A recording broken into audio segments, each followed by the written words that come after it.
A well-known Japanese manufacturer, Honda, has filed patent applications for a camera integrated into the front of the Africa Twin with a traffic monitoring function to regulate safety systems.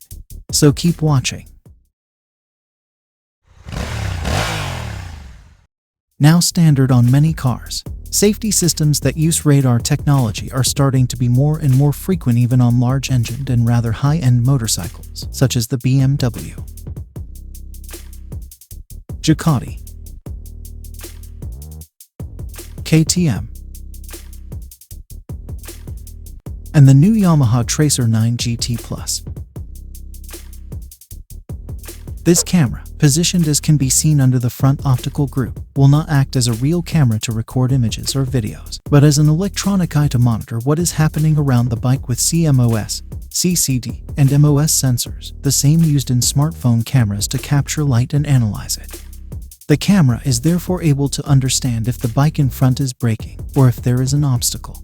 Still observing the image in the patent application, we see how the camera has a dedicated bracket positioned below the two LED lights, whose function is to protect it from stones and insects that could damage it. Furthermore, the camera is not jointed to the bracket, but is fixed in such a way that it can dampen vibrations.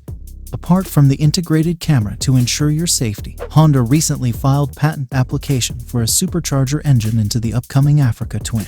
In the Honda patent, the 1100 Twin is outlined in combination with a twin-screw supercharger. It generates pressure based on the displacement principle with two counter-rotating screw shafts, while the volume between them and the housing decreases. The compressor unit is located behind the cylinders on the gearbox and is mechanically driven from there.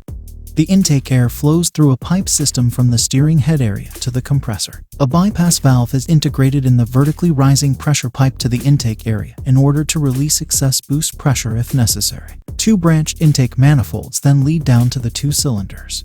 Injection nozzles are placed on the intake manifolds, alternatively or additionally on the cylinder head directly on the intake valves. Honda is thus keeping both technical options open for optimum tuning in terms of response behavior and fuel consumption.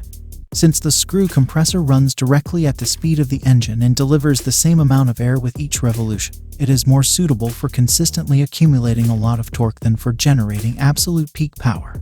In contrast to the exhaust gas turbocharger, the direct drive comes at the expense of engine performance, including friction losses. Typical Honda would be reasonable use and tuning of the supercharger, so mainly for torque and pulling power instead of extreme performance with the corresponding fuel consumption. With a supercharger, the performance of the Africa Twin could be significantly increased to the level of the strong 1200 and 1250 competition. That's it.